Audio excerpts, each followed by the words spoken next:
Hoy en Voces del Alma, nos adentraremos en el fascinante mundo de Chico Xavier, el renombrado médium brasileño cuyas experiencias trascendieron las barreras de lo conocido. Acompáñanos en este viaje por Un Soplo Infinito, una serie de relatos que nos revelan la profunda conexión entre el plano terrenal y el espiritual. Prepárate para emocionarte con encuentros inesperados, mensajes de perdón y la fuerza inquebrantable del amor que, sin duda, te tocarán el corazón. 1. El soplo infinito y la visita del niño que no lloraba. Chico estaba sentado en su rincón de siempre, rodeado de cartas, libros y un puñado de ojos que esperaban consuelo. Pero esa tarde, algo fuera de lo común se arrastraba por las paredes. Un escalofrío sin viento, un frío que venía de adentro. Fue entonces cuando la puerta se abrió despacio y el niño entró. Flaco, los ojos grandes como si estuvieran siempre asustados, pero había una serenidad en su andar, como quien ya conocía el camino del mundo y el de los espíritus. Él no lloraba, ni parecía saber lo que era eso. Solo miró a Chico y dijo: «¿Usted me llamó?». Aquello le heló hasta los huesos al medio. No había pronunciado una sola palabra. Solo pensaba en una madre que había escrito pidiendo noticias de su hijo desaparecido hacía meses, y ahora allí estaba él, vivo, muerto, entre uno y otro. El chico se sentó en el suelo, como quien tenía tiempo, y habló de un lugar sin tiempo también, una especie de colonia espiritual donde niños eran cuidados por entidades con semblantes suaves y ropas que parecían hechas de luz. Dijo que había sentido miedo al principio, que no entendía por qué los adultos lloraban tanto en este plano, mientras que en el de allá solo se veía canto. Ellos me enseñaron que el amor lo atraviesa todo, que no necesita de cuerpo, de casa, ni de nombre. Solo necesita ser sentido. Chico, con los ojos llenos de lágrimas, anotaba cada palabra como si fueran diamantes. No había prisa. Era como si el tiempo se hubiera detenido para escuchar también. El niño contó que cuando partió del mundo, vio a su madre arrodillada en el suelo de la cocina, que sentía el olor del arroz quemándose, la radio encendida en un lamento cualquiera y el sonido de su corazón rompiéndose. Dijo que intentó hablar, gritar, abrazar, pero todo lo que consiguió fue un soplo en su oído, un susurro. «Estoy bien, mamá. Estoy aquí». La madre no escuchó, pero dejó de llorar por un segundo. Miró a su alrededor. Sintió como quien percibe el olor de un perfume antiguo viniendo de la nada. «Y el Señor me escuchó, Chico.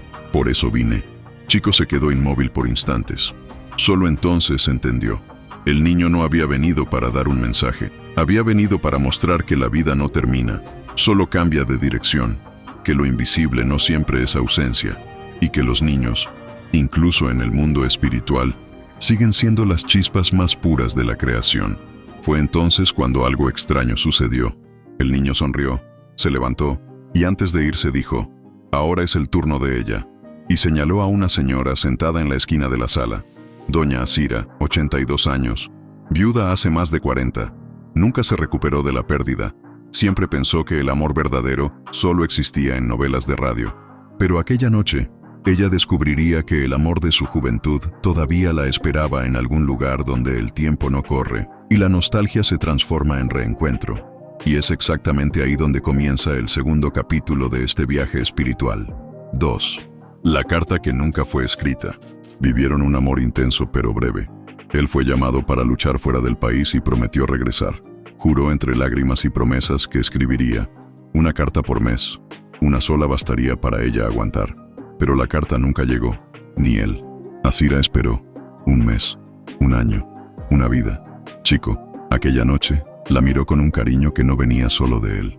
Algo lo atravesaba como una onda sutil, un soplo de recuerdo viniendo de lejos. Tomó un papel, garabateó algo con la letra que todos reconocían como de otra dimensión. Entonces, sin previo aviso, comenzó a leer: «Mi Asiriña, mi flor de la tierra». Si supieras cuántas veces intenté escribir, el aire de la sala se volvió algodón. Las personas contenían la respiración, como si respirar fuera a estorbar. Asira abrió mucho los ojos, las manos temblorosas aferradas a su regazo, intentando contener el corazón que parecía querer salírsele por la boca. Chico continuó: «En la primera noche de guerra, miré las estrellas y busqué el brillo de tu mirada, pero antes de que la tinta secara en la hoja, una explosión me llevó. Fui cargado por brazos que no dolían, conducido por seres que sonreían incluso ante el caos. Entendí que no volvería con piernas, pero volvería de otra manera. La carta era poesía pura, pero no de esas de papel. Era de esas que nacen en el pecho de quien todavía ama. Él describía cómo en el plano espiritual buscó maneras de comunicarse, cómo gritó su nombre en las noches en que ella lloraba bajito, cómo intentó una vez tocar la música que ella amaba, solo para ver si ella sentía el acorde en el alma. Y lo sentías cada vez que soñabas conmigo, Asiriña. No era sueño, era encuentro. Ella lloraba sin vergüenza, como si años de espera se liberaran en una sola lágrima. El silencio de la sala era diferente, denso, reverente. Parecía que nadie allí quería volver al mundo de afuera. Fue cuando algo aún más curioso sucedió. La radio de la casa, que estaba apagada, comenzó a emitir un sonido bajito, una melodía conocida, el acordeón de Joaquín tocando despacio, como un recuerdo que volvió sin ser llamado. Las personas se miraron entre sí. Una mujer se desmayó, otra comenzó a orar, y Chico sonrió, una sonrisa que decía: ellos logran más de lo que imaginamos. Y en ese instante, el aire de la sala pareció más ligero, como si el perdón, el amor y la verdad hubieran abierto una ventana invisible en el techo y dejado entrar la luz. Pero lo que nadie esperaba era que, desde afuera, alguien observaba todo por la ventana entreabierta. Un hombre joven de ropa sencilla, con una expresión afligida y el rostro escondido en la sombra. Él no parecía de este mundo, ni del otro. Estaba en el umbral, atrapado entre culpas y secretos. Y su historia. Ella comenzaría en la próxima visita de Chico, con un nombre que nadie se atrevía a pronunciar y un dolor que cargaba en los hombros como una cruz. Ahora es el turno de él, el hombre que Sergipe le escondió a Dios.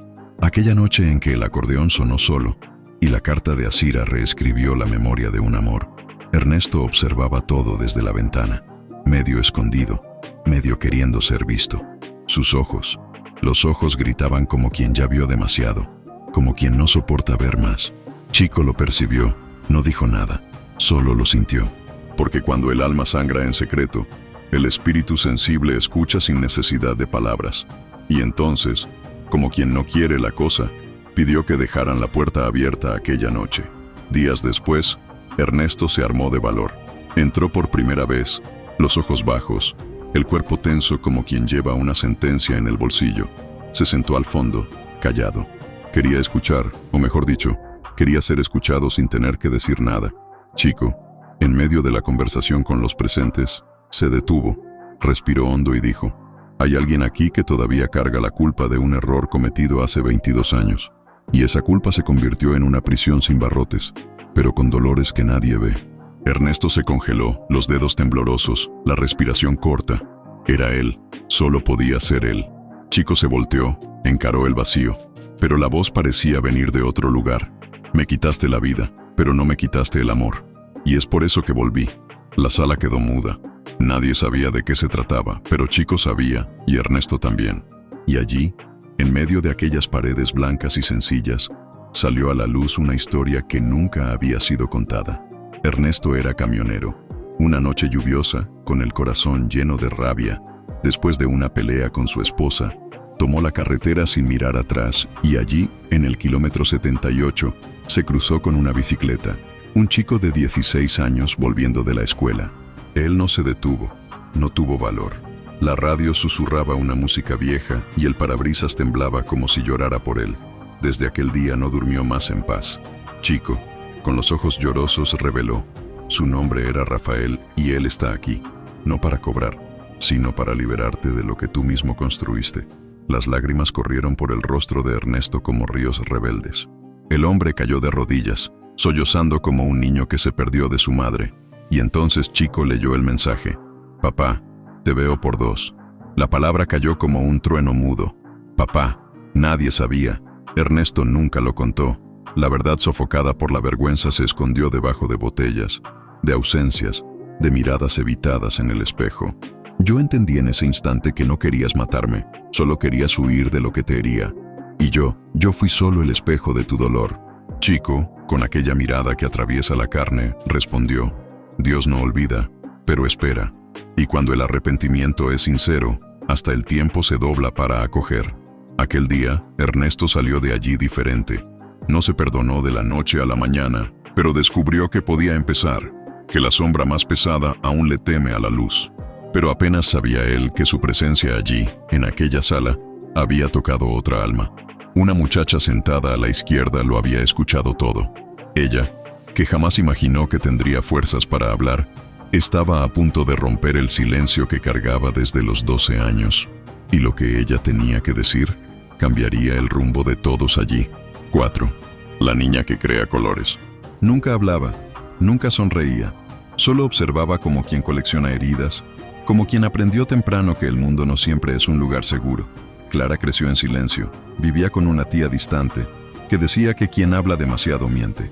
Pero la niña no quería mentir, solo quería ser escuchada, solo quería contar que, cierta vez, aún con 12 años, confió en un vecino que la llevó para mostrarle unos libros y que en aquel cuarto con olor a moho y ventana cerrada, lo que él le mostró fue la fase más sombría de la maldad humana.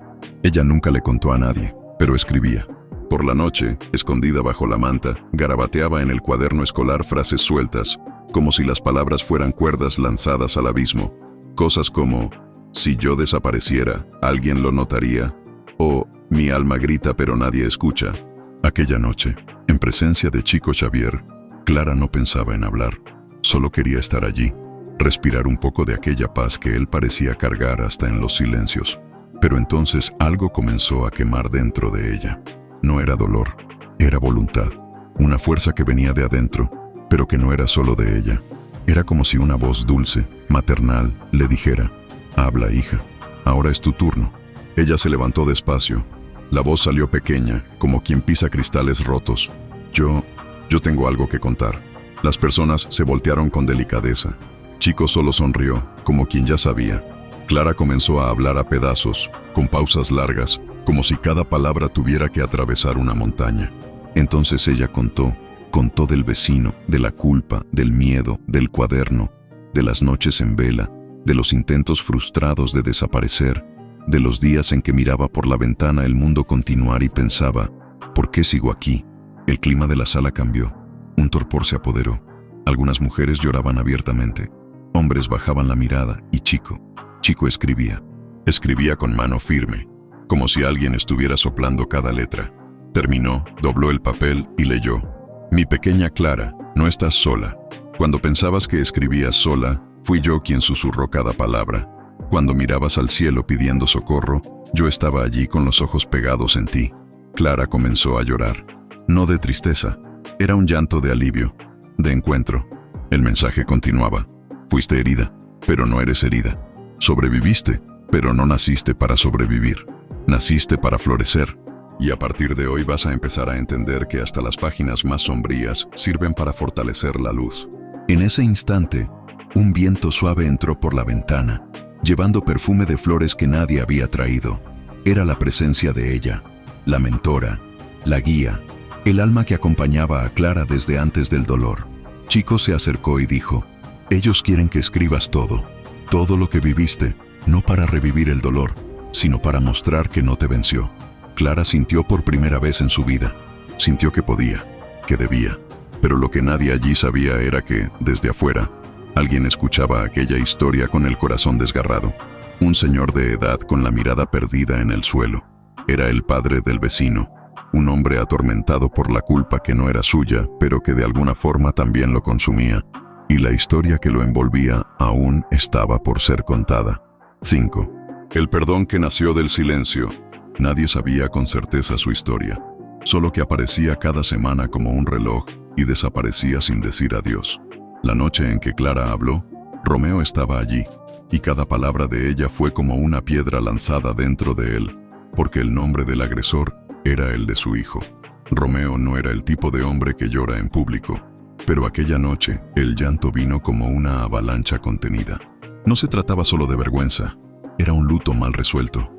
El luto de quien perdió a su hijo vivo, de quien enterró al niño que crió en las actitudes de un hombre que se perdió. Después de la reunión, cuando todos ya salían en silencio, Chico llamó a Romeo con la mirada. No dijo nada, solo tomó un papel que había escrito minutos antes y se lo entregó. El viejo leyó con las manos temblando. Papá, si supieras cuánto me duele verte así. Romeo abrió mucho los ojos. Sabía Esa letra era de su hijo. Pero cómo me perdí, y en el fondo creo que quería que me encontraras, pero nunca pude decírtelo. Me ahogué en mí mismo y dejé que la corriente se llevara lo mejor de mí. Pero el amor que tú plantaste, papá, él todavía está aquí. Las manos de Romeo ahora temblaban como hojas al viento.